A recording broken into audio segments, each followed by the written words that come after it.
నేను పరిశుద్ధాత్మ దేవుణ్ణి ప్రభువా, పునరుత్థాన వేళలో నీ బిడ్డలకి ఏ వర్తమానాన్ని మీరు అందించమంటారయ్యా అని నేను అడిగినప్పుడు పరిశుద్ధాత్మ దేవుడు నాకు ఇచ్చిన వాక్య ధ్యానం 91వ కీర్తన 1వ చరణం చూడండి. 91వ కీర్తన.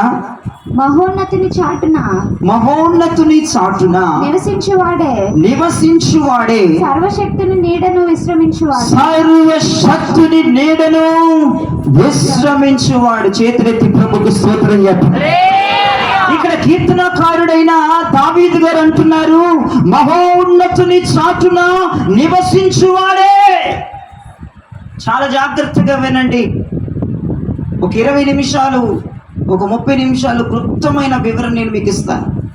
మహోన్నతుని చాటున నివసించువాడట సర్వశక్తుని నీడను విశ్రమిస్తాడట. ఈ కీర్తన 91 అంతా మీరు కొన్ని వందల సార్లు చదువుంటారు, కొన్ని వందల సార్లు చదువుంటారు. కీర్తన 91 అంటే బైబిల్లో తెలియనివాడు ఎవడు ఉండడు, నాకు తెలుసు. ఈ కీర్తన 91 అంతా ఏం చెప్తుందంటే, ఎవడైతే మహోన్నతుని చాటున ఉంటాడో, ఎవడైతే సర్వశక్తుని నీడలో విశ్రమిస్తాడో వాళ్ళకి కలిగే ప్రయోజనాలు, లాభాలని ఈ 91వ కీర్తనకారుడు దావీదు గారు రచించారు. దేవునికి స్తోత్రం. అంటే దేవుని యొక్క సర్వశక్తిని నీడలో ఉంటే ఎటువంటి బెనిఫిట్స్ మనం పొందుతాం, ఎటువంటి బ్లెస్సింగ్స్ మనం పొందుతాం, ఎటువంటి ఆదరణ మనం పొందుతాం అనేవి ఆ కీర్తన 91 అంతా కూడా, ప్రతి వచనము కూడా ఆయన నీడలో విశ్రమించువాడికి మాత్రమే ప్రతి వచనం అంకితం. ప్రియదైవ విజనమ దేవునికి స్తోత్రం చెప్పండి. ఈ పూట మీ దృష్టికి తెస్తున్నటువంటి ఒక మాట నేను జ్ఞాపకం చేసుకోండి. మహోన్నతుని చాటున నివసించువాడు సర్వశక్తుని నీడను విశ్రమిస్తాడట. మీరు టైటిల్ కూడా మీరు చూడొచ్చు, నేను పోస్టర్ ఆల్రెడీ చేసి పెట్టాను. సర్వోన్నతుని సర్వశక్తుని నీడ. నీడ నీడ ఎవరైతే ఆ సర్వోన్నతుని, ఆ సర్వశక్తుని నీడ క్రిందకు వచ్చేస్తారో, ఆ నీడలో విశ్రమిస్తారో వారికి కలిగే ప్రయోజనాలు కీర్తన 91 అంతా మీరు చూసుకుంటే ఒక మంచి బెనిఫిట్స్ తో కూడిన ప్రయోజనాలు మనం అక్కడ చూడొచ్చు. దేవునికి స్తోత్రం. ఒక ఉదాహరణ నేను మీకు చెప్పనివ్వండి. మిట్ట మధ్యాహ్నం పూట, మధ్యాహ్న సమయంలో ఆకాశ పక్షులన్నీ, జీవరాశులన్నీ ఒక నీడకు చేరుదామని అనుకుంటాయి. ఏ ఆకాశ పక్షి అయినప్పటికీ, ఏ జీవరాశులైనప్పటికీ కఠినమైన ఎండలో మిట్ట మధ్యాహ్నం ఆ ఎండలో నేను ఉంచవాలని ఏ పక్షి కోరుకోదు, ఏ జీవరాశి కోరుకోదు. ఏదో ఒక నీడను ఎత్తుక్కొని జీవరాశులు ఏదో ఒక నీడలోనికి వెళ్ళిపోతూ ఉంటాయి. ఈ పక్షులు నీడలోనికి వెళ్ళిపోతూ ఉంటాయి. మిట్ట మధ్యాహ్నం ఎండ సమయంలో ఈ జీవరాశులు ఎలాగైతే ఏదో ఒక నీడను విశ్రమిస్తున్నాయో, ఈ పక్షులు ఎలాగైతే ఏదో ఒక నీడను విశ్రమిస్తున్నాయో, అలానే నీవు నేను సర్వశక్తుని నీడలో విశ్రమించటానికి పూనుకోవాలి. దేవునికి స్తోత్రం. సర్వశక్తుని నీడలో. ఒక ఆమె అంటుంది పరమగీతంలో, ఒక ఆమె అంటుంది చూడండి, 1వ అధ్యాయము 7వ వచనాన్ని కనుక మీరు పరిశీలిస్తే ఒక ఆమె అక్కడ మాట్లాడుతుంది. నా ప్రాణప్రియుడా, నా ప్రాణప్రియుడా, నీ మందను వెచ్చట మేపుదువో, మధ్యాహ్నమున వెచ్చట నీడకు వాటిని తోలుదువో, వెచ్చట నీడను వాటికి తోలుదువో నాతో చెప్పుము. నా వైపు చూడండి. ఒక ఆమె అంటుంది ప్రియుడితో, ప్రియురాలు మాట్లాడుతుంది. సులమతి అంటుంది, నా ప్రియుడా, నా ప్రియుడా, నీ మందను నువ్వు వెచ్చట మేపుతున్నావు. ఈ మధ్యాహ్నమున, ఈ ఎండ సమయంలో, ఈ యొక్క మిట్ట మధ్యాహ్నం పూట నీ మందను నువ్వు ఏ నీడకు తీసుకెళ్తావు? నువ్వే నీడకు తీసుకెళ్తావు నాకు చెప్పయ్యా. ఎండ్లకాలం అంటే ఏంటి? అర్థం ఏంటంటే శ్రమల కాలం, ఇబ్బంది కాలం, కొలిమి కాలం, రోగముల కాలం, బలహీనతల కాలం, వ్యతిరేకతల కాలం, నిందల కాలం, ఒడుదుడుకుల కాలం, ఎదురు దెబ్బల కాలం, ఎండ్ల కాలం ఇక్కడ ఉన్న వారికి ఎవరికి లేదు చెప్పండి. నాకు ఎండాకాలం లేదయ్యా, నీకు మొత్తం నేను నీళ్ళలోనే ఉంటానన్నా చేయిపు చూపించండి. ఎండ్ల కాలం అంటే అర్థం ఏంటి? శ్రమల కాలం. నాకు శ్రమలు లేవయ్యా, నాకు రోగం లేదయ్యా, నాకు అప్పు లేదయ్యా, నాకు బలహీనత లేదయ్యా, నాకు నా మీద నిందలు లేవయ్యా, నాకు వ్యతిరేకత లేదయ్యా అన్నోళ్ళు ఎవడు ఉన్నాడు ఇక్కడ? అంటుంది సులభత అంటుంది, నా ప్రియుడా, నా ప్రియుడా, ఈ మధ్యాహ్నమున, ఈ శ్రమల కాలంలో, ఈ రోగముల కాలంలో, ఈ ఇబ్బందుల కాలంలో, ఈ శ్రమల కొలిమిలో, ఈ వ్యతిరేకతల కొలిమిలో, ఈ అవమానాల కొలిమిలో, అయ్యా నీ మందను నువ్వే నీడకు తీసుకెళ్తావో నాకు చెప్పు. ఏ నీడలో వాటిని నువ్వు పోషిస్తావో నాకు చెప్పు. ఏ నీడ వాటికి బెనిఫిట్ గా ఉంటుందో నాకు చెప్పయ్యా. ఈ ఎండ దెబ్బకు భరించలేకపోతున్నాను, ఈ ఎండ తీవ్రతకు భరించలేకపోతున్నాను, ఈ నిందలకి భరించలేకపోతున్నాను, ఈ అవమానాలకి భరించలేకపోతున్నాను, ఈ శ్రమలకు భరించలేకపోతున్నాను, ఈ రోగములకు భరించలేకపోతున్నాను, ఈ అవమానములకు భరించలేకపోతున్నానయ్యా.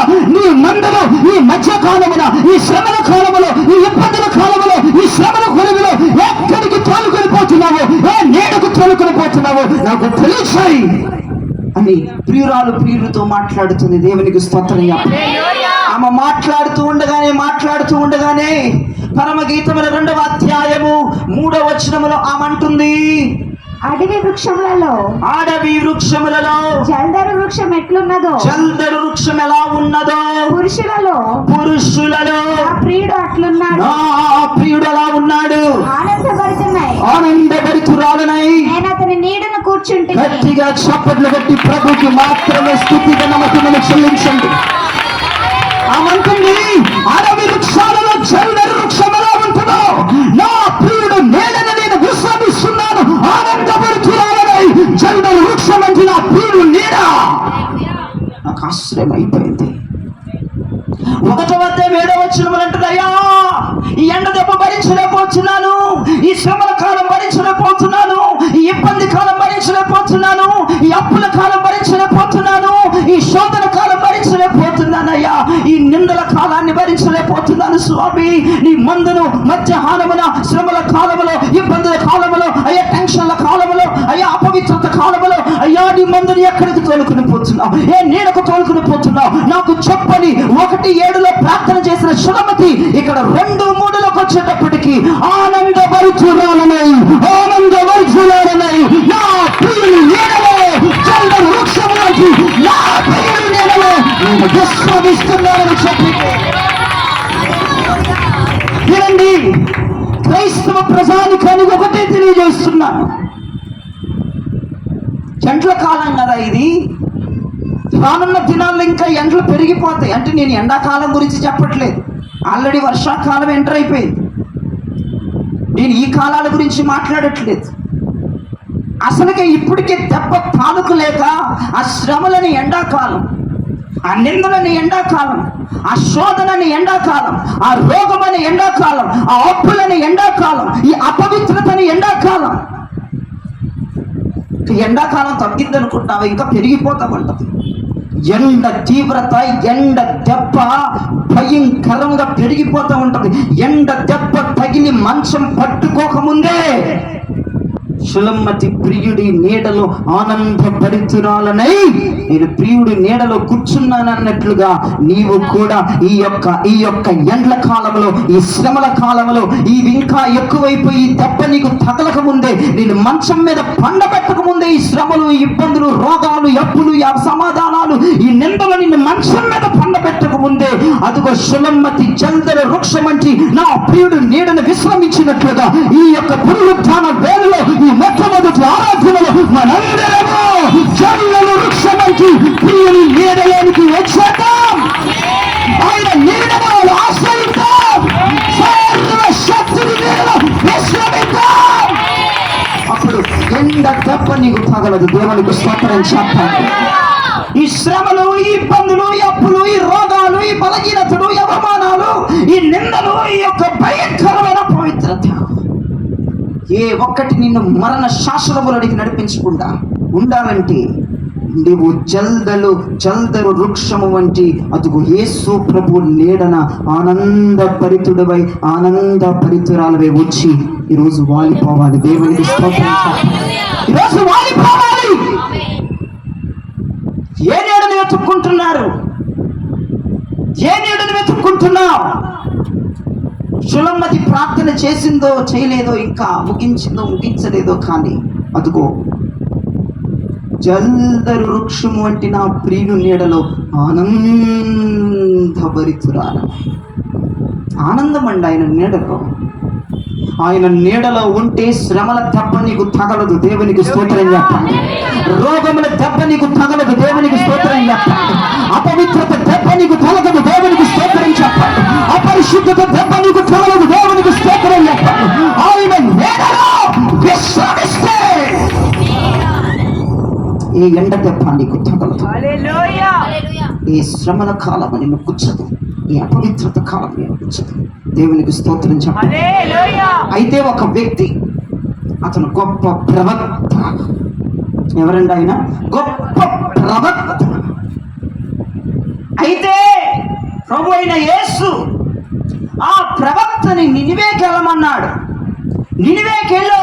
నినివేకెళ్ళి నేను నినివే పట్టణానికి చేయబోతున్న దురవస్థ స్థితి, ఇంకా కొన్ని దినాలకి రాబోతున్న నాశనము గురించి ఓ యోనా నీవు ప్రకటించమన్నాడు దేవుడు యోనాతో. ఎక్కడికి వెళ్ళమన్నాడు? నినివేకి వెళ్ళు.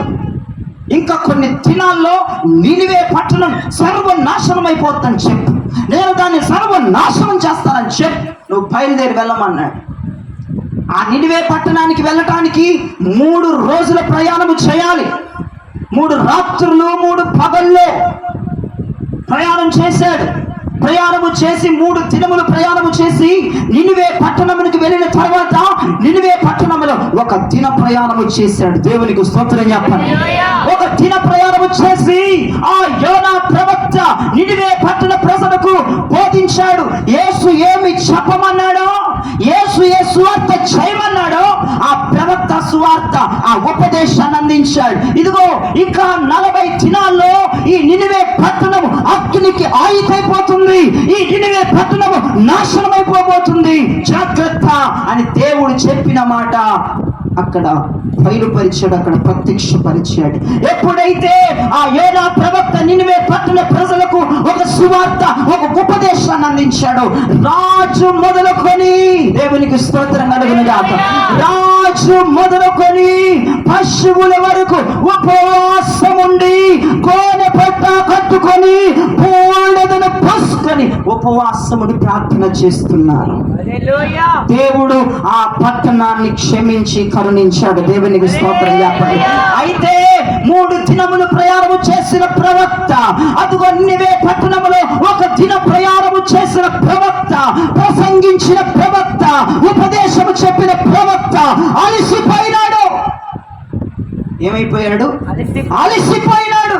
అలసిపోయి ఒక సొర చెట్టు నీడలోకి వెళ్ళి విశ్రమిస్తున్నాడు. వినండి, అతను ఒక ప్రవక్త. అతను దేవుని ప్రత్యక్షతలను కనుగొనగలిగిన వ్యక్తి. ప్రవక్తలు అంటే నీకు గుర్తుకు రావాల్సింది నేను చెప్పాను రీసెంట్ గా. ప్రవక్త అంటే ముక్కు సూటిగా మాట్లాడే వ్యక్తి. ప్రవక్త అంటే ముఖం మీద వేలు చూపించి మాట్లాడే వ్యక్తి. అటువంటి వ్యక్తి 3 దినముల ప్రయాణము చేసి నినివే పట్టణములకు పోయి నినివే పట్టణంలో ఒక దిన ప్రయాణము చేసి ఒక గొప్ప ప్రసంగాన్ని అక్కడ ప్రసంగించినటువంటి ఆ ప్రవక్త అలసిపోయినాడు. అలసిపోయి సొర చెట్టు నీడన సొరబడిపోయాడు. వినండి వినండి వినండి వినండి. అతను ప్రవక్తేనండి, అతను ప్రత్యక్షత కలిగిన వాడేనండి, అతను యెహోవా వాక్కును బయలు చేసే వ్యక్తే. కానీ ఏం లాభం? అదిగో సొర చెట్టు నీడన విశ్రమించాడు. సొర చెట్టు నీడలో విశ్రమించాడు. అయితే ఒక పురుగు ఆ సొర చెట్టులో సంచరించి ఆ సొర చెట్టులోనికి వచ్చి ఆ సొర చెట్టునంతా కూడా ఒలిచి వేసింది ఒక పురుగు. అలసిపోయిన యోనా, అలసిపోయిన ప్రవక్త అమ్మయ్యా అని సొర చెట్టు నీడలోనికి వెళ్ళి విశ్రమిస్తున్న ప్రవక్త యొక్క విశ్రమం ఒక 2-3 సెకండ్స్ కూడా లేకపోవడం బాధాకరమైన విషయం. ఏదో సొర చెట్టు నీడుంది, అక్కడ ఉండిపోదాము, ఆ నీడలో కాసేపు కూర్చుందాము, అక్కడ రిలాక్స్ అవుదామని సొర చెట్టు నీడలోనికి వెళ్ళినటువంటి యోనా ప్రవక్తకి సాటిస్ఫాక్షన్ లేదు. అమ్మయ్యా అనుకునే లోపే ఒక పురుగు ఆ సొర చెట్టుని తుడిచేసింది. అలా ఎండ దెబ్బ యోనా ప్రవక్త మీద పడుతుంది. ఎంతసేపు సొర చెట్టు నీకు నీడవగలదు? ఓ ఫలోలమంటే సొర చెట్టు నీళ్ళలోకి పోతావు. ఫలోలమని సొర చెట్టు అంటే అర్థం ఏంటి? మనుషులు. నీ తల్లి కావచ్చు, తండ్రి కావచ్చు, అన్న కావచ్చు, అక్క కావచ్చు, తమ్ముడు కావచ్చు, ఇంకోటి కావచ్చు. ఎంతసేపు వాడి నీడలో విశ్రమిస్తావు? ఎంతసేపు వాళ్ళ మోచేతి నీళ్లు తాగుతావు?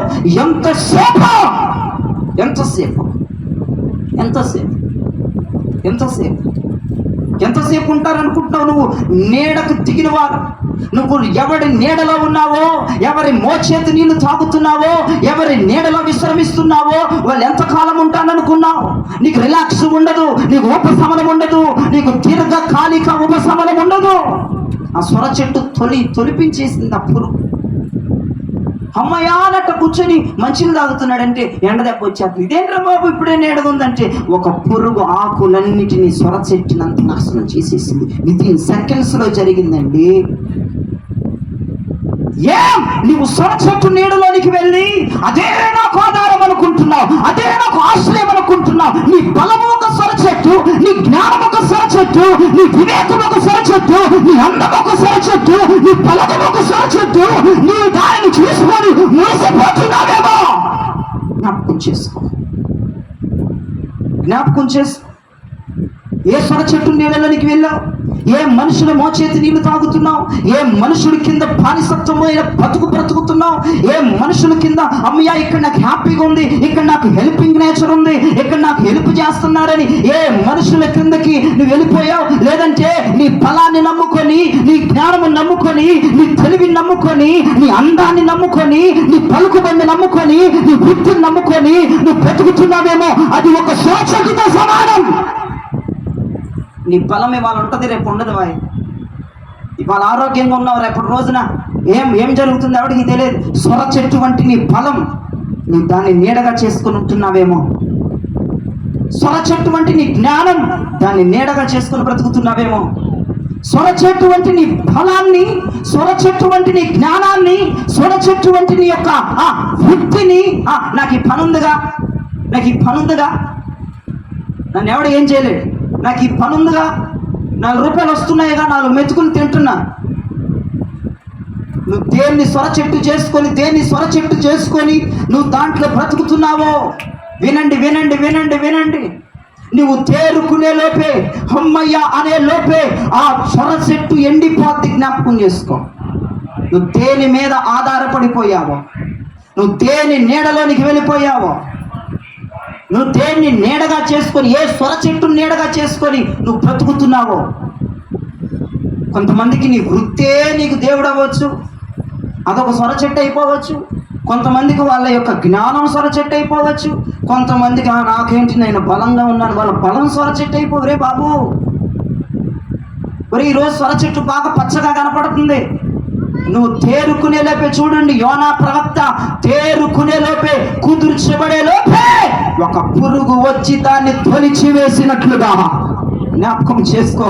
నువ్వు ఈ లోకంలో ఏ నీడ కిందకు పోయినా, ఏ నీడ కింద తాక్కున్నా, ఏ నీడ కింద సహాయం కొరకు వెళ్ళిపోయినా, ఏ నీడ కింద ఏ సొర చెట్టు కిందకు వెళ్ళినా ఆ సొర చెట్లన్నీ ఎండిపోయే రోజు రాబోతుందని ప్రకటిస్తున్నావు.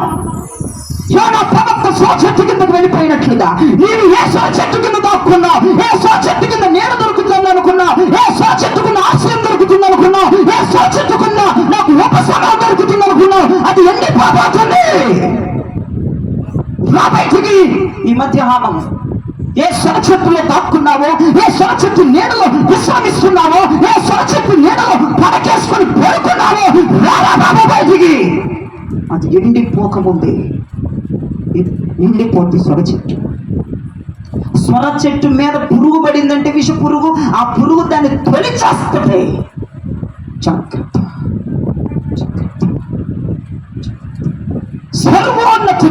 సర్వశక్తిని నీడ మనకు ఆశ్రయమైపోవాలి. చేతులెత్తి ప్రభు గట్టిగా స్తోత్రించాలి. ఆయన నీడ తప్ప, ఆయన ఆశ్రయం తప్ప మనకి ఏది ఆధారం కాకూడదు. మనకి ఏది సొర చెట్టు కాకూడదు. మనం ఏది కూడా సొర చెట్టు కిందకి వెళ్ళిపోయి మనం విశ్రమించకూడదు. యేసయ్యకు స్తోత్రం చెప్పండి. దేవుడు యోనా ప్రవక్త, యోనా నువ్వేందిరా బాబు, ఇప్పుడే మొలిచి ఇప్పుడే ఎండిపోయే నీళ్ళలోకి వెళ్ళావు, దాన్ని ఆధారం చేసుకున్నావు. సర్వశక్తుడైన దేవుడు నేనుండగా, సర్వోన్నతమైన దేవుడు నేనుండగా నా నీడలోనికి వస్తే నీకు ఎండ దెబ్బ తగలదు. దేవునికి స్తోత్రం. శ్రమల దెబ్బ, ఇబ్బందుల దెబ్బ నీకు తగలదు. నా నీడలోకి రా. ఎంతకాలం ఉంటావు? సొర చెట్టు రేపో మాపో ఎండిపోయేటట్టుంది. రేపో మాపి సొర చెట్టు ఎండిపోద్ది. నీకు దిక్కబడు. నీకు ఆధారం ఏంటి? నీ బలం రేపో మాపో పోయిద్ది. నీ జ్ఞానం రేపో మాపో తలతిక్కతనం అయిపోద్ది. ఎంతకాలం ఆ సొర చెట్టు నీడలో విశ్రమిస్తాం. జాగ్రత్త, జాగ్రత్త. ఆ సర్వశక్తిని నీడను విశ్రమించగలిగితే, ఆ సర్వశక్తి నీడలోనికి శిలమతి వచ్చంటుంది. నా ప్రియుడు జల్దరు వృక్షం వంటి నీడగలిగిన సమర్థుడు. ఆయన నీడలో నేను ఆనందభరితురాలనై జల్దరు వృక్షపు నీడ వంటి నా ప్రియుడు నీడలో నేను విశ్రమిస్తున్నాను. ఎవరైతే జల్దరు వృక్షము వంటి ప్రియుడు నీడలో విశ్రమించగలరో, ఎవరైతే సర్వోన్నతుని సర్వశక్తుని నీడలో విశ్రమించగలరో వారు ఏమంటారో తెలుసా? 91వ కీర్తన 2వ చరణం మీరు చూడండి. వారు ఏమంటారో తెలుసా? 91వ కీర్తన 2వ చరణం, ఆయనే నాకు ఆశ్రయము, నా కోట, నేను నమ్ముకొని నా దేవుడని నేను యెహోవాను గూర్చి చెప్పుచున్నాను. గట్టిగా చెప్పాలి దేవునికి. ఎవరు మాట్లాడతారు? ఎవరైతే సర్వోన్నతుని సర్వశక్తిని నీడ కిందకు వచ్చేస్తారో, జల్దరు వృక్షము వంటి దేవుని నీడకి ఎవరైతే వచ్చేస్తారో వారు మాత్రమే చెప్పగలిగిన మాట ఇది. ఎవడు చెప్పలేడు. దమ్ము ఉండాలండి మాట చెప్పడానికి, గట్స్ ఉండాలండి, పౌరుషం ఉండాలండి ఈ మాట చెప్పాలంటే. ఏమంటున్నాడు భక్తుడు? అదిగో ఆయనే నాకు ఆశ్రయం, ఆయనే నాకు కోట, నేను నమ్ముకున్న దేవుడై ఉన్నాడు, నేను యెహోవాను గూర్చి చెప్పుచున్నాను. ఎవరైతే సర్వోన్నతుని సర్వశక్తిని నీడలో ఉంటారో వారు యెహోవాను గూర్చి మాత్రమే మాట్లాడతారు. ఇద్దరు కూర్చున్నప్పుడు అదే డిస్కషన్ జరిగింది, ముగ్గురు ఉన్నప్పుడు అదే డిస్కషన్ జరిగింది. నువ్వు యెహోవా నీడలోనికి, జల్దరు వృక్షం వంటి ప్రియుడు నీడలోనికి, సర్వోన్నతుని సర్వశక్తిని నీడలోనికి వచ్చావు అంటే అర్థం ఏంటి బ్రదర్? అర్థమేంటి సిస్టర్ అంటే, ఇద్దరు ఉన్నప్పుడు యెహోవా గూర్చి చెప్తావు, నలుగురు ఉన్నప్పుడు యెహోవా గూర్చి చెప్తావు, ఎవ్వరు లేకపోయినా యెహోవా గూర్చి నువ్వు ప్రార్థన చేస్తావు.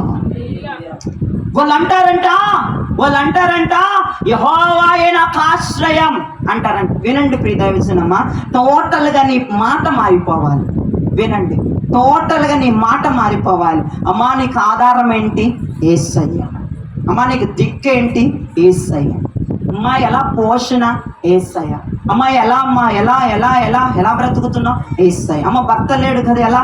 యేసయ్య. నాకు ఆశ్రయం ఆయనే, నా కోట ఆయనే, నేను నమ్ముకున్న నా దేవుడు ఆయనే, ఆయన గురించి నేను ప్రకటిస్తూ ఉన్నాను. ఆ భక్తుడు ఎంత చక్కగా అంటున్నాడు ప్రియ దైవజనమా, ఎంత చక్కగా అంటున్నాడు. నా ఆశ్రయం ఆయనే. నాకే సొర చెట్టు లేదు బ్రదర్. నా బలాన్ని ఒక సొర చెట్టుగా నేను వాడుకోవట్లేదు. నా జ్ఞానం అనే సొర చెట్టు కిందకి నేను వెళ్ళట్లేదు. నా వివేకం అనే సొర చెట్టు కిందకి నేను వెళ్ళట్లేదు. నా అందం అనే సొర చెట్టు కిందకి నేను వెళ్ళట్లేదు. నా బుద్ధి అనే సొర చెట్టు కిందకి నేను వెళ్ళట్లేదు. నా యొక్క అధికారం అనే సొర చెట్టు కిందకి నేను వెళ్ళట్లేదు. నా బలగం అనే సొర చెట్టు కిందకి నేను వెళ్ళట్లేదు. నా సొర చెట్టు అసలు లేదు. నేను ఏ సొర చెట్టు కిందకి వెళ్ళట్లేదు. ఏ మనుషుల సొర చెట్టు కిందకి నేను వెళ్ళట్లేదు. ఇదిగో నా ఆశ్రయము, నా ఆధారము, నా కోట, నేను నమ్ముకున్నవాడు జల్దరు వృక్షము నా ప్రియుడు మాత్రమే. ఆయన నీడలోనికి వెళ్ళిపోయాను, ఆయన నీడలోనికి వెళ్ళిపోయాను, ఆయన నీడలోనికి వెళ్ళిపోయాను. చేతులెత్తి ప్రభుకు స్తోత్రం చెప్పండి. అందుకే ఒక భక్తుడు అంటాడు, ఆధారం నాకు ఆధారం, నాకు తోడు నీడై ఉన్నాని, కృపయే ఆధారం, ఆధారం, నాకు ఆధారం, నాకు తోడు నీడై ఉన్నాని, కృపయే ఆశ్రయము, నాకు ఆశ్రయము, ఆపత్కాలమందు ఆశ్రయము, ఆశ్రయము, ఆశ్రయము, ఆపత్కాలమందు ఆశ్రయము, ఈ నామం ఆశ్రయము. తల్లిదండ్రులు లేకుండా, బంధుజనులు రాకుండా, లోకమంతా ఒకటైనా, బాధలన్నీ బంధువులైనా, ఆధారం నాకు చెప్పాలి ప్రతి ఒక్కరు.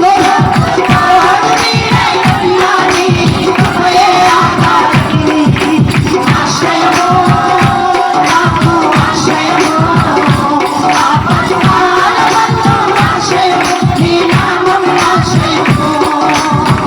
భక్తిహీన బంధములో నేనుండగా, శ్రమల సంచములో పడి ఉండగా, మరొకసారి భక్తిహీన బంధములో నేనుండగా, శ్రమల సంచములో పడి ఉండగా, ఇరుకులో విశాలతను పెంచిన దేవా, ఇరుకులో విశాలతను కలిగించిన దేవా, నీ చల్లని బడిలో నన్ను చేర్చగలవా,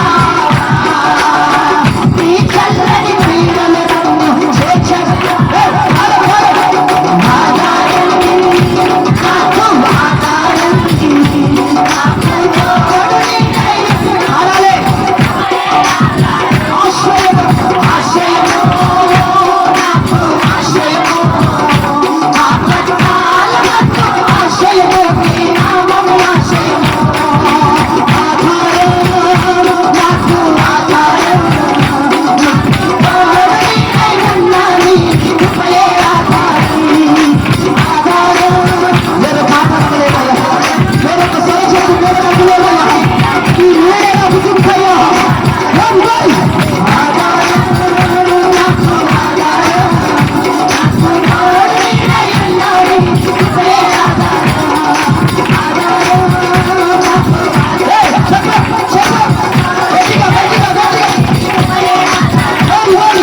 ఆధారం, నాకు ఆధారం, నాకు తోడు నీడై ఉన్నాని, కృపయే ఆధారం. నాకు తోడు నీడై ఉన్నాని, కృపయే ఆధారం. నాకు తోడు నీడై ఉన్నాని, కృపయే ఆధారం. గట్టిగా చెప్పబట్టి చల్లని వృక్షం వంటి ప్రియుడిని కనపరుద్దాం, చల్లని వృక్షం వంటి ప్రియుడిని కనపరుద్దాం. అది ప్రియ దైవజన, ఈ పాట పాడతారు ఆయన నీడలో ఉన్నవారు. ఆయన నీడలో లేని వాళ్ళు అంటారు, ఇదంతా నా వల్లే జరిగిందండి, ఇదంతా నా ప్లానింగే, నా స్కెచ్చే, నేనే చేశాను, ఇప్పుడు ఎందుకులేండి, ఇప్పుడు ఎందుకులే చెప్పాకండి అంటాడు. వీడికి చెప్పాలని ఉంది బయట, వాళ్ళ గురించి చెప్తే ఇప్పుడు అవన్నీ ఎందుకులేండి అంటాడు. వెంటనే టక్కున ఆశ్రయమైన, ఆధారమైన, ఆయన నా కోట, ఆయన నన్ను నడిపించింది, ఆయన నాకు డబ్బించింది, ఆయన నన్ను కట్టించింది, ఆయన నన్ను ముందుకు నడిపిస్తుంది, నేనేం కాదు అన్నాడు. ఇప్పుడు అవన్నీ ఎందుకులేండి బ్రతక, ఇప్పుడు ఎందుకు, ఇంక మళ్ళీ ఎప్పుడు చెప్పమంటే ఇప్పుడు కాకపోతే ఇట్లాంటి మాటలు మాట్లాడుతూ ఉంటారు. ఎవరు సొర చెట్టు నీడల్లో ఉన్నోళ్ళు. కొంచెం ఆ భాష, ఆ మాట మారాలంటే అదిగో సర్వోన్నతిని, సర్వశక్తిని నీడలోనికి వచ్చారు. దేవునికి స్తోత్రం. అప్పుడు వాళ్ళు అంటారు, నాకు ఆయనే ఆశ్రయము, నా కోట, నేను నమ్ముకున్న దేవుడై ఉన్నాడు, నేను యెహోవాను గురించి చెప్పుచున్నాను. అది వాళ్ళ ఆ టైటిల్ ఏంటి, వాళ్ళ యాడ్ ఏంటి, వాళ్ళ యొక్క నమ్మకం ఏంటి, వాళ్ళ యొక్క ఆధారం ఏంటంటే ఈ మాట. కీర్తన 91:2. ఎవరైతే చల్లని వృక్షము వంటి నా ప్రియుడు నీడలో ఉంటారో, ఎవరైతే సర్వోన్నతిని, సర్వశక్తిని నీడ కిందకు వస్తారో వాళ్ళ టైట్లే ఇది పెట్టుకొని తిరుగుతారు. 91వ కీర్తన 2వ వచనం. ఆయనే నా ఆశ్రయం. నీకు ఆధారం ఏంటమ్మా? నీకు ఆశ్రయం ఎవరమ్మా? నీకు నెత్తి మీద గొడుగు లేదు ఏంటమ్మా? అప్పుడు నా నెత్తి మీద గొడుగు. ఆయన నిన్ను సృష్టించేవాడు, నీకు భర్త అయి ఉన్నాడు. ఆయన ఆధారం, ఆయన యజమానుడు, ఆయన నడిపించే. జనాలు ఏ పిచ్చి మోక అనుకున్నా పర్లేదు, వాస్తవాన్ని మాట్లాడు. ఎవరైతే ఆయన నీడలోనికి వచ్చి విశ్రమిస్తారో వారి నోట్లో నుంచి వచ్చే మాట ఆధారం, నాకు ఆధారం, నాకు తోడి నీడై ఉన్నా నీ కృపయే ఆధారం. ఈ పాట పాడుకుంటా బతికేస్తారు వారి జీవితం. దేవునికి స్తోత్రం చెప్పి ఒక రెండు విషయాలు చెప్పి ముగించేస్తా. సర్వోన్నతుని సర్వశక్తిని నీడలో ఉన్న వాళ్ళు ఎలా ఉంటారు, ఆ నీడలో ఉండని వాళ్ళు ఎలా ఉంటారు అనేది నేను ఒకటి చెప్తాను. ఒక రెండు విషయాలు. అసలు ఆయన నీడలో ఉన్న వాళ్ళు ఎలా ఉంటారు, ఆయన నీడని విశ్రమించకుండా, ఆయన నీడలో ఉండకుండా సొర చెట్టు నీడల్లో ఇంకేదో చెట్టు నీడలో ఉన్నవారు ఎలా ఉంటారు అనేది ఒక రెండు విషయాలు మీకు చెప్పి నేను ముగిస్తాను. చూడండి, ఫస్ట్ నీవు ఆయన నీడలో విశ్రమించగలిగితే అసలు ఆయన నీడలో ఉన్న వాళ్ళు ఎలా ఉంటారో ఫస్ట్ చెప్తున్నాను. హోషేయ గ్రంథం 14వ అధ్యాయం 7వ వచనాన్ని చూడండి. హోషేయ 14వ అధ్యాయము 7వ వచనం. అతని నీడయందు నివసించువారు, అదుగో జల్దరు వృక్షము వంటి ఆయన నీడయందు నివసించువారు సర్వోన్నతుని సర్వశక్తుని నీడయందు విశ్రమించువారంట. మరలి వత్తురు ధాన్యము వలె వారు తిరిగి మొలుస్తారు. మొదటి పాయింట్ పట్టుకోండి, ధాన్యం వలె వాళ్ళు తిరిగి మొలుస్తారు. ద్రాక్ష చెట్టు వలె వారు వికసింతురు. ద్రాక్ష చెట్టు వలె వాళ్ళు వికసిస్తారు. లెబానోను ద్రాక్షరసము వాసన వలె వారు పరిమళింతురు. చేతులెత్తి ప్రభుకు స్తోత్రం చెప్పండి. చల్లటి వృక్షము వంటి నా ప్రియుడి నీడలోకి వచ్చేస్తే సర్వోన్నతుడైన సర్వశక్తుడగు యెహోవా సైన్యములకు అధిపతియగు యెహోవా నీడ కిందకు వచ్చేస్తారంట. వారు మరలి వత్తురు. దేవునికి స్తోత్రం. ధాన్యము వలె వారు తిరిగి మొలుస్తారా బాబో. ఎవరైతే నాకు దేవుడే దిక్కండి, నేను ఆయన నీడలోనే ఉంటున్నానండి, నాకు ఆయనే ఆధారం అండి, హలో మాటలు కాదు, హృదయపూర్వకంగా బయటికి రావాలి. ఎవరైతే సర్వోన్నతిని సర్వశక్తిని నీడలో ఉంటారో, అదిగో అబ్బా ఇక దీని పని అయిపోయిందిరా, వీడు పని అయిపోయిందిరా అనుకుంటారు. అయిపోయిందిరా అని అనుకుంటారు, కానీ ధాన్యము వలె భూమిలో నుంచి మరలా నువ్వు మొలచుటకు దేవుడు కృప చూపిస్తాడు. ఆయన నీడలో ఉంటే జరిగింది.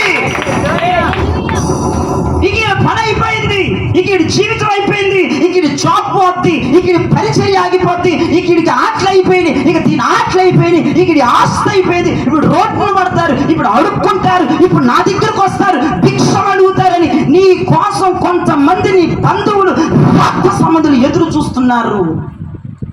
కానీ నీవు సర్వోన్నతిని సర్వశక్తిని నీడలోనికి వచ్చేసి చల్లరు వృక్షము వంటి ప్రియుడి నీడని విశ్రమిస్తే ధాన్యం వలె తిరిగి మరలా దేవుడు నిన్ను మొలిపిస్తాడు. యోబుని మొలిపించిన యెహోవా నువ్వు చచ్చిపోతావు, ఇక ఫైనల్ స్టేజ్ లోకి వచ్చేసావు అని అనుకుని ఎదురు చూస్తున్నారని పతనము కొరకు, ఎదురు చూస్తున్నారు నువ్వు రోగాల పాలైపోవాలని, ఎదురు చూస్తున్నారు నువ్వు హాస్పిటల్ పాలవ్వాలని, ఎదురు చూస్తున్నారు నీ పిల్లలు చెడిపోవాలని, ఎదురు చూస్తున్నారు నీ భర్త తప్పుతవ పట్టాలని, ఎదురు చూస్తున్నారు నీ ఆర్థిక పరిస్థితులు ఇబ్బందులు రావాలని, ఎదురు చూస్తున్నారు నీ కుటుంబంలో గొడవలు అవ్వాలని వారు ఎదురు చూస్తూనే ఉంటారు. ఫైనల్ స్టేజ్ లోకి వచ్చి నిన్ను నా దేవుడు అప్పుడే మొలిపిస్తాడు. గట్టిగా చప్పట్లు కొట్టి దేవునికి స్తుతిగల మహిమలను చెల్లించు. ఇక అయిపోయింది అనుకున్న వాళ్ళని దేవుడు మరలా పునరుద్ధరింప చేస్తాడు. అంతేనా? రెండవ మాట చూడండి, ద్రాక్ష చెట్టు వలె వారు వికసించదరు, ఆరోగ్యముతో వికసించదరు, అభిషేకముతో వికసించదరు, బలముతో వారు వికసించదరు, శక్తితో వారు వికసించదరు, సమృద్ధితో వారు వికసించదరు. అంతేననుకుంటావా? మూడవ మాట చెప్పండి, పరిమళించెదరు. పరిమళించెదరు. వాళ్ళ సువాసన, వినండి వినండి, వాళ్ళ సువాసన గుంట నక్కలాగా చూసావా, నువ్వు పతనమైపోతావని దాని దాకా పంపిస్తాడు నీ సువాసనతో. నువ్వు బ్రతికావని, ఆపరేషన్ సక్సెస్ అయిందని, డిశ్చార్జ్ అయ్యావని, అప్పుడు తొలగిపోయాయని, మానసిక రుగ్మతలు తొలగిపోయాయని, నువ్వు ఒక ఉన్నతమైన స్థాయిలో ఉన్నావని, అప్పు దొరికిందని, సహాయం దొరికిందని నీ సాక్ష్యం పరిమళించి ఆ గుంట నక్క దాకా దేవుడు పంపిస్తాడు. ఆ గుంట నక్క దాకా దేవుడు పంపిస్తాడు. నా దేవుడు మేడలో ఉన్నవారికి ఇది తదాస్తు, ఇది జరుగుతుంది, ఇది జరుగుతుంది.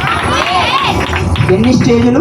3 స్టేజ్. 1 మరలా మొలుస్తాం, 2 వికసిస్తాం, 3 పరిమళిస్తాం. వినండి, మరలా మొలవటం అనేది 30 దంతులు, వికసించటం అనేది 60 దంతులు, పరిమళించటం అనేది 100 దంతులు. ఎక్కడుంటుందండి 100 దంతుల ఫలం? అదుగు, చేతులెత్తి చెప్పండి, సర్వోన్నతుని, సర్వశక్తుని నీడను మాత్రమే దొరుకుతుంది. గట్టిగా స్తోత్రం చెప్పండి, గట్టిగా స్తోత్రం చెప్పండి. నువ్వు మరలా భూమిలో నుంచి పైకి రావాలంటే, మరలా డౌన్ అయిపోయావు, మట్టి పాలైపోయావు, పతనమైపోయావు, ఇక నీ వల్ల కాదని అందరూ అనుకుంటున్నారు. మరలా పుంజుకోవాలి, మరలా బలం పొందాలి, మరలా అగ్ని దిగి రావాలి, మరలా రేపబడాలి, మరలా ఆత్మతో నింపబడాలి, మరలా సంపాదించుకోవాలి, వరాలు సంపాదించుకోవాలి, శక్తి సంపాదించుకోవాలి, జ్ఞానం సంపాదించుకోవాలి, భాషను సంపాదించుకోవాలి, వివేచాలు సంపాదించుకోవాలి, ఆత్మీయమైన కార్యములు సంపాదించుకోవాలి. నీ భూమి నుంచి పైకి వస్తావు.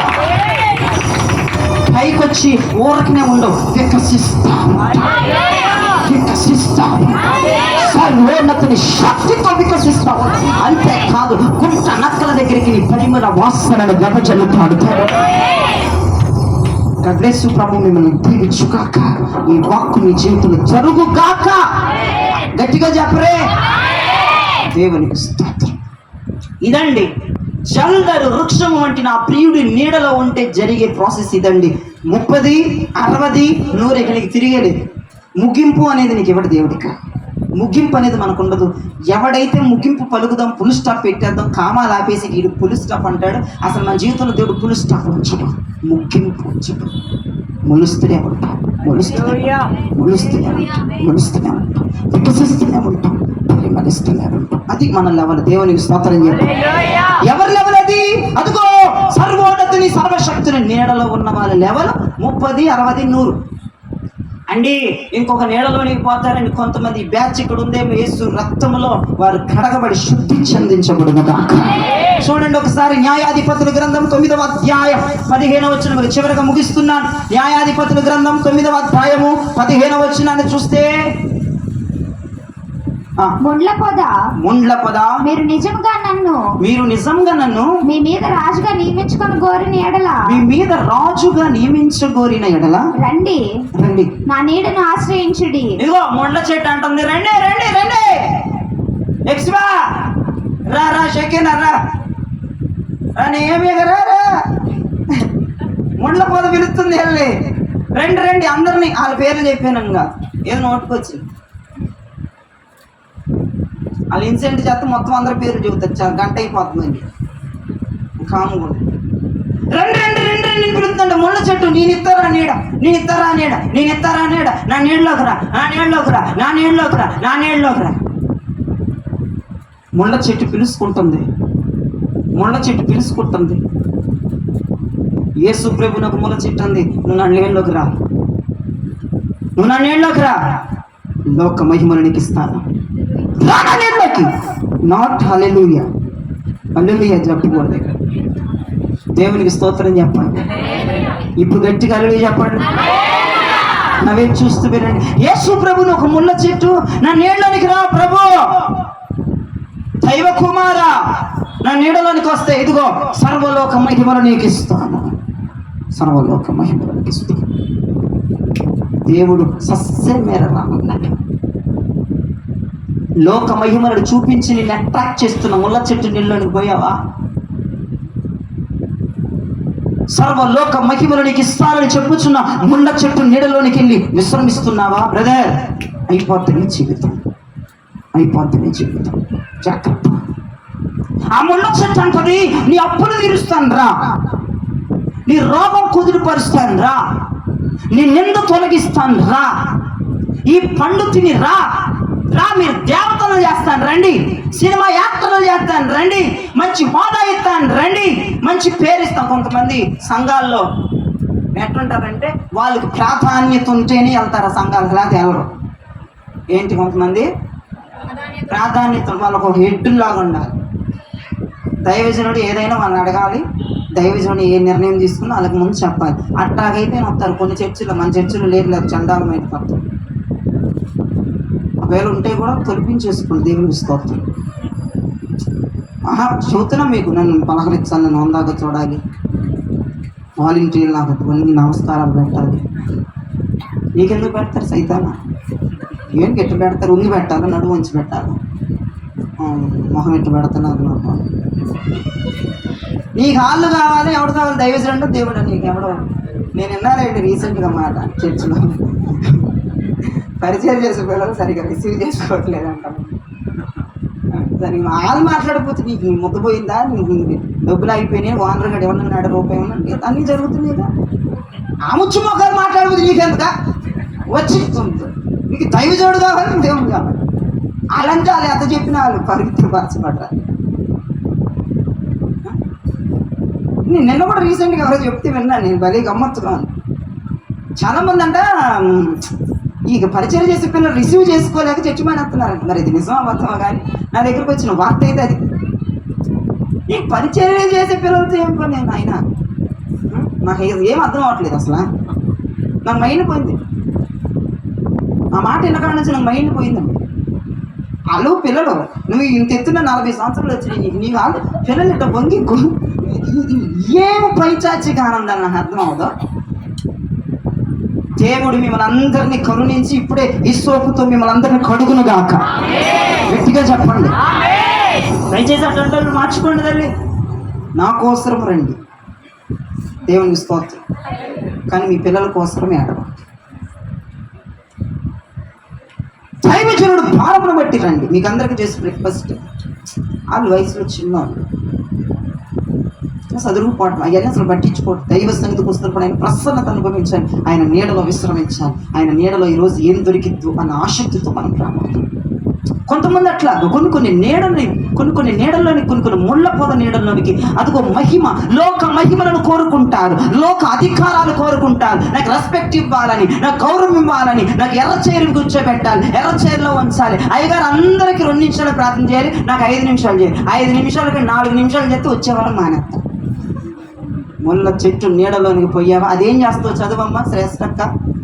ముళ్ళ చెట్టు ఏం చేసిందో చెప్పు వాళ్ళకి. అగ్ని నాలో నుండి బయలుదేరి, లేదా నువ్వు గనక నా నీడలోనికి రాకపోతే అగ్ని నాలో నుండి బయలుదేరి లెబానోను దేవదారు చెట్లను కాల్చివేయనని, దేవదారు చెట్లను కాల్చివేయనని చెట్లతో చెప్పాను.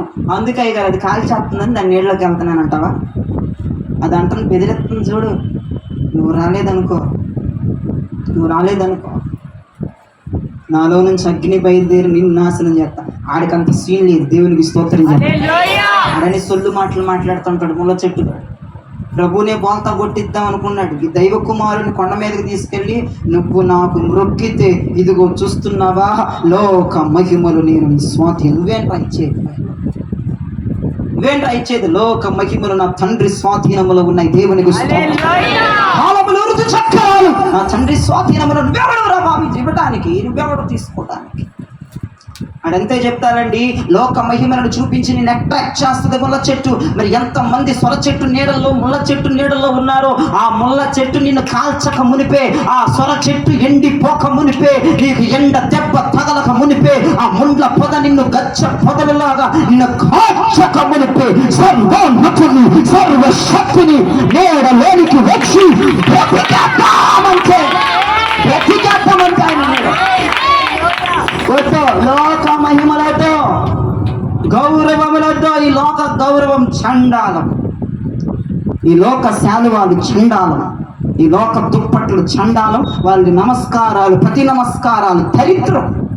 కోరుకోవద్దు, లోక మహిమలను కోరుకోవద్దు, నాదే ప్రథమ స్థానమని కోరుకోవద్దు, ముళ్ళ చెట్ల నీడలోనికి వెళ్ళొద్దు, అపవిత్రత నీడలోనికి వెళ్ళొద్దు, దంధాల నీడలోనికి వెళ్ళొద్దు, చెడు ఆలోచనల నీడలోనికి వెళ్ళొద్దు. వాడు అంటాడు, ఇలా చెయ్యి, నేను అది ఇస్తా, నేను నీకు ఇది ఇస్తా, నీ అప్పులు తీరిపోతాయి, నువ్వు దేవతలు అయిపోతారు, ఈ మహిమను నీకు ఇచ్చేస్తా, ఇది నీ సొంతం అయిపోద్ది. ఈ రోజు మందిరం మానేస్తే 10,000 రూపాయలు ఇప్పిస్తా అంటే తెచ్చుకొని చేస్తావు, హాస్పిటల్కి పోతావు. ఎందుకు ఆడంటాడు, ఈరోజు తెచ్చి మానేస్తే నీకు 10,000 డిస్కౌంట్ అంట.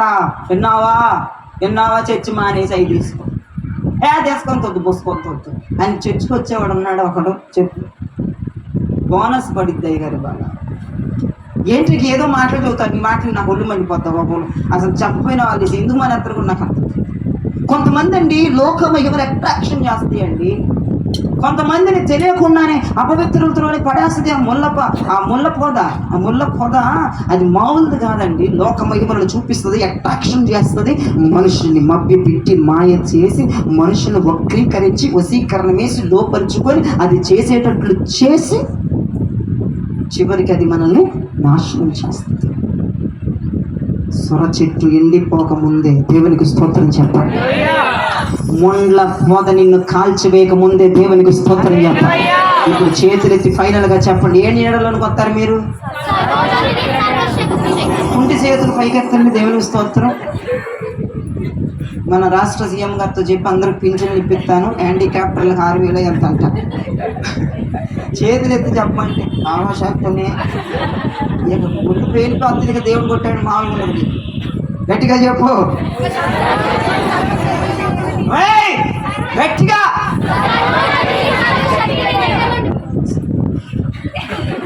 ఏం టిప్స్ మింగేసా? అరగలేదట్టింది. 2 చేతులు చివరికి మీరు చెప్తే వాక్యం ముగిద్దాం. మీరు ఎగిరించుకుంటే మీ పనులను నాకు చూపించుకుంటుంటే అట్టగా చెప్పు. 2 చేతులు గట్టిగా చెప్పండి.